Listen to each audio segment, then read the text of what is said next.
నమస్తే, టీవీ8 విశ్లేషణకి స్వాగతం. ఈనాటి మన విశ్లేషణ తిరుపతి కల్తీ లడ్డు వ్యవహారం. దీని గురించి విశ్లేషణలోకి వెళ్ళే ముందు ఫస్ట్ టైం మీరు మన ఛానల్ చూస్తున్నట్లయితే సబ్స్క్రైబ్ చేయండి, లైక్ చేయండి, షేర్ చేయండి, కామెంట్ చేయండి.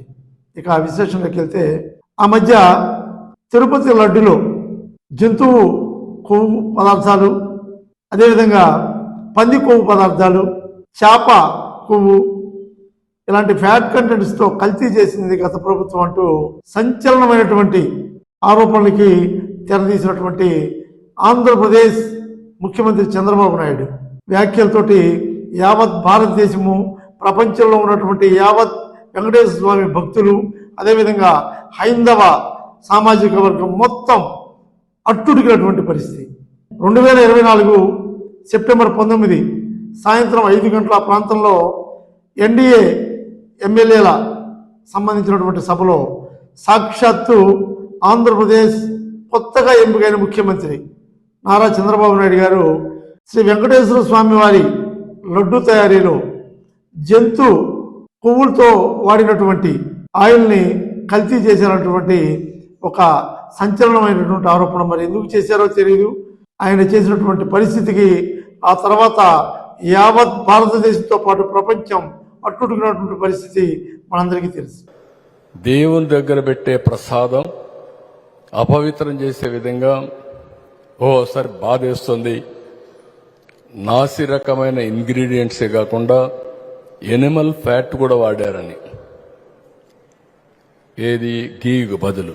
సాక్షాత్తు ఒక రాష్ట్రానికి ముఖ్యమంత్రి, 40 సంవత్సరముల సుదీర్ఘమైనటువంటి రాజకీయ అనుభవం కలిగినటువంటి, పరిపాలనా దక్షత కలిగినటువంటి, 4 సార్లు ముఖ్యమంత్రి అయినటువంటి నారా చంద్రబాబు నాయుడు ఆ వ్యాఖ్యలు చేశారంటే ఖచ్చితంగా అందులో ఆధారాలు ఉండే ఉంటాయని చెప్పి ప్రపంచం నమ్మింది.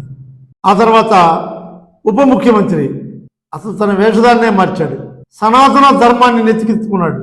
నిలువున బొట్లు పెట్టాడు, కాషాయ వస్త్రాలు ధరించాడు, దేవాలయం చుట్టూ తిరిగాడు, గందరగోళం చేశాడు. ఆయన డైరెక్ట్గా పంది కొవ్వు, చేప నూనె, జంతువు ఫ్యాట్లు అంటూ డైరెక్ట్గా ఆయన పలకరించి మాట్లాడిన సందర్భం. సహజంగా నెయ్యిలో స్వామివారికి సహజంగా నెయ్యిలో కల్తీ, వ్యాపారులు కల్తీ చేసేది ప్లాంట్ బేస్డ్ కల్తీ జరుగుతూ ఉంటుంది. అదే తప్పు.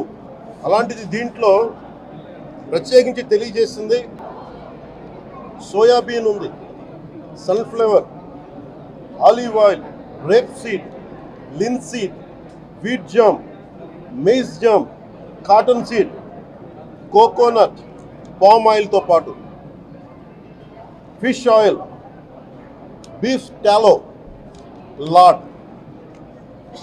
ఫిష్ ఆయిల్ మీకు తెలిసిందే, చేప నుంచి ఎక్స్ట్రాక్ట్ చేసిన నూనె. బీఫ్ టాలో అంటే మనకి పశువు సంబంధించిన కొవ్వు. అలాగే లాడ్ అంటే మనకి మన పందికి సంబంధించిన కొవ్వుని. ఇవి ఎక్కువ ఉన్నాయి. ఆ బీజేపీ నాయకురాలు ఒక ఉంది, చెక్క భజన చేసుకుంటూ ట్రైన్లో కూడా వచ్చి అసలు ఏదో జరిగిపోయినట్టుగా గందరగోళం చేసిన పరిస్థితి.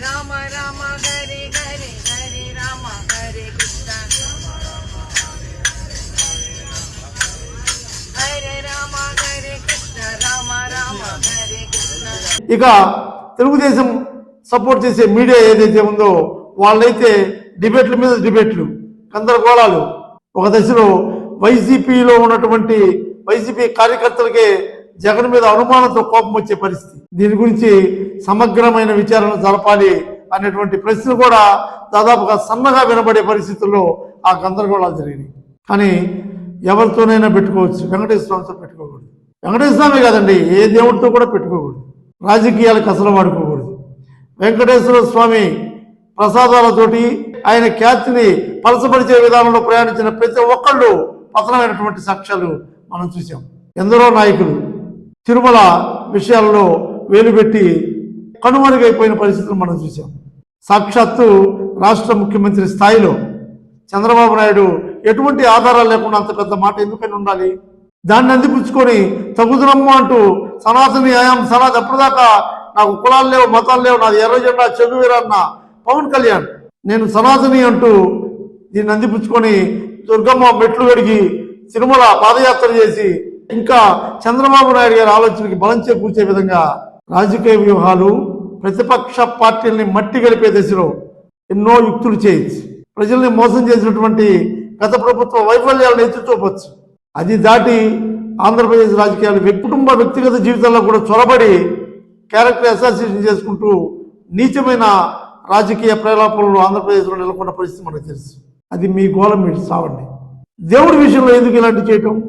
కోటాను కోట్ల భక్తుల మనోభావాలని కృంగదీసేటువంటి కలియుగ వైకుంఠవాసు అయిన శ్రీ వెంకటేశ్వర స్వామి ఖ్యాతిని పరిచేటువంటి ఇలాంటి వ్యాఖ్యలు చేసే ఆధారాలు లేని వ్యాఖ్యలు చేసిన చంద్రబాబు నాయుడు గారు నిజంగా ఖచ్చితంగా దీనికి ఆయన పునరాలోచించుకొని దేవుడికి సమాధానం చెప్పుకోవాలి.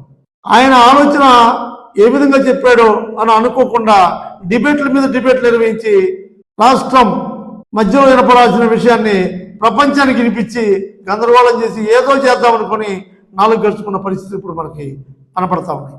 ఈ రాజకీయ నాయకుల ఎంక్వైరీలు అయితే ఖచ్చితంగా ఎవరో ఒక పక్షపాతం జరుగుతుంది అనుకున్నాడేమో దేవుడు సుప్రీంకోర్టు ద్వారా సిట్ విచారణ జరిపించి నిష్పక్షపాతంగా ఈరోజు అందులో జంతు కళేబరాలు ఏమీ కలవలేదు, కానీ కలిసిన మాట వాస్తవమే. కానీ ఈ జంతువు సంబంధించినటువంటి ఫ్యాక్ట్ ఏవైతే ఉన్నాయో మన పవన్ కళ్యాణ్ గారు చెప్పినట్టు చేప నూనె అలాగే పంది కొవ్వు ఇలాంటి దారుణమైనటువంటి ఏమీ లేవు అనేటువంటి సిట్ విచారణ రిపోర్ట్ ఏదైతే ఉందో మరి వారు నెల్లూరు కోర్టులో దాఖలు పరిచిన ఏదైతే రిపోర్టు ఉందో దానితోటి యావత్ హైందవ సమాజం, యావత్ భారతదేశం, యావత్ వెంకటేశ్వర స్వామి భక్త సమాజం ఒకంత సుప్రీంకోర్టుకి ధన్యవాదాలు తెలియజేస్తూ వెంకటేశ్వర స్వామిని స్మరించుకున్నటువంటి పరిస్థితి.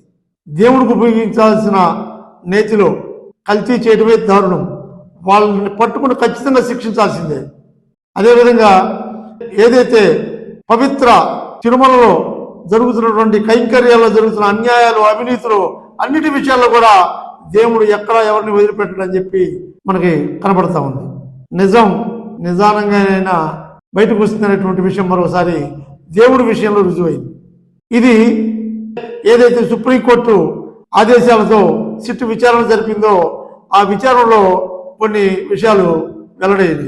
అప్పుడు చైర్మన్ గా వ్యవహరించినటువంటి భూమన కరుణాకర్ రెడ్డి కానీ, వైవి సుబ్బారెడ్డి కానీ, అప్పుడు ఈవోగా ఉన్నటువంటి ధర్మారెడ్డి గారికి కానీ ఎవరికి సంబంధాలు లేవు.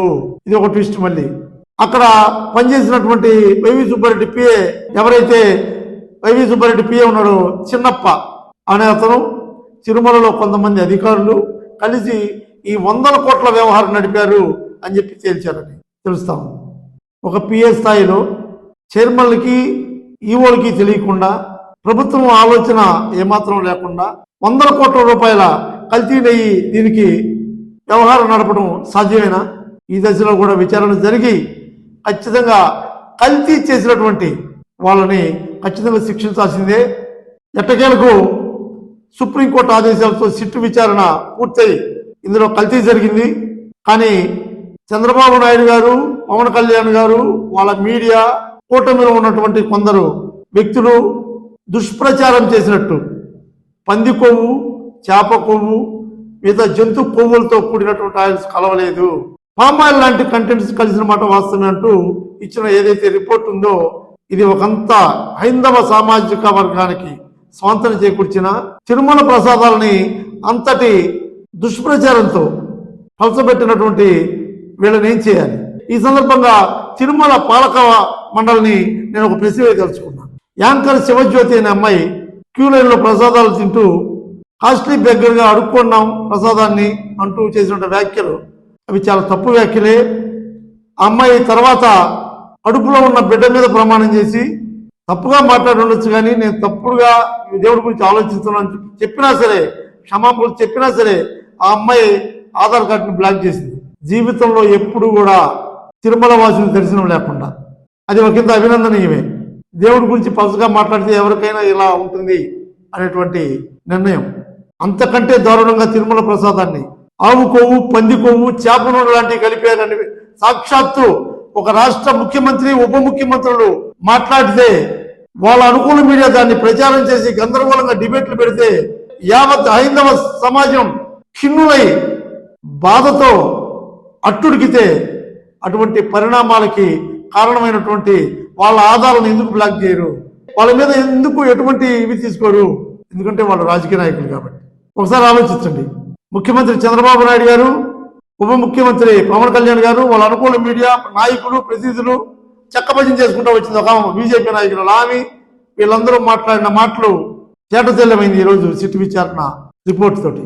వీళ్ళు యుక్తులతోటి, కుయుక్తులతోటి, ప్రజాభిమానంతో రాజకీయ నాయకులు ముఖ్యమంత్రిగా అవ్వచ్చు, గొప్ప వ్యక్తులు అవ్వచ్చు, ఉప ముఖ్యమంత్రి అవ్వచ్చు, ప్రధానమంత్రి అవ్వచ్చు, ప్రపంచాన్ని ఏలొచ్చు. వీళ్ళు ప్రజలకే, నమ్మిన ప్రజలకే, కానీ దేవుడికి మాత్రం కాదు. నిజంగా తిరుమల పాలక మండలి ఈ విషయంలో సరైనటువంటి ఆలోచన చేయాలి. మీరెటు చేయలేరు. ఎందుకు చేయలేరంటే అదే ముఖ్యమంత్రి అనుసరణలో, ఆదేశాలతో, ఆజ్ఞలతో, ఆదరణతో ఉన్న మీ పదవులు మీరేం చేయలేరు. కానీ ఖచ్చితంగా దేవుడు మాత్రం వదిలిపెట్టడు. ఇది చంద్రబాబు అయినా, పవన్ కళ్యాణ్ అయినా, జగన్మోహన్ రెడ్డి అయినా, మోడీ అయినా, అమిత్ షా అయినా దేవుడి ప్రసాదాన్ని, దేవుడి ఖ్యాతిని, దేవుడి యొక్క గొప్పతనాన్ని, దేవుడి ప్రతిష్టని భంగపరిచి పలసబెట్టే చర్యలకు ఎవరు ఒడికట్టినా వాళ్ళని వెంకటేశ్వరం వదిలిపెట్టడానికి తెలియజేసుకుంటూ, ఇలాంటి దుష్పరిణామాలు, దుశ్చర్యలు, దురహంకారపూరితమైనటువంటి వ్యాఖ్యలు ఏ రాజకీయ నాయకుడు కూడా దేవుడితో, ఏ దేవుడైనా అవ్వచ్చు, దేవుడితో రాజకీయాలు చేయదలుచుకుంటే పతనమైపోతారని చెప్పి ఒకసారి తెలియజేసుకుంటూ, ఇప్పటికైనా చంద్రబాబు నాయుడు గారు, పవన్ కళ్యాణ్ గారు, వాళ్ళ ఏదైతే మీడియా ఉందో వాళ్ళు తమ తప్పును ఒప్పుకొని దేవుడికి క్షమాపణ చెప్తే చాలు. భవిష్యత్తులో ఇలాంటి ఆలోచనలు రానికుండా ఉంటే చాలు. భవిష్యత్తులో వెంకటేశ్వర స్వామి ఖ్యాతిని, ప్రతిష్టని భంగపరిచే విధంగా ఇలాంటి పరిణామాలు గుడిగట్టుకుని ఉంటే చాలు. ఈ వీడియో కరెక్ట్ అయితే ఖచ్చితంగా సపోర్ట్ చేయండి, కామెంట్ చేయండి, ముఖ్యంగా ఎక్కువగా లైక్ చేయండి. ఎక్కువ మంది చూడాలి కాబట్టి. మరో వీడియోతో మళ్ళీ కలుద్దాం. Thank you very much.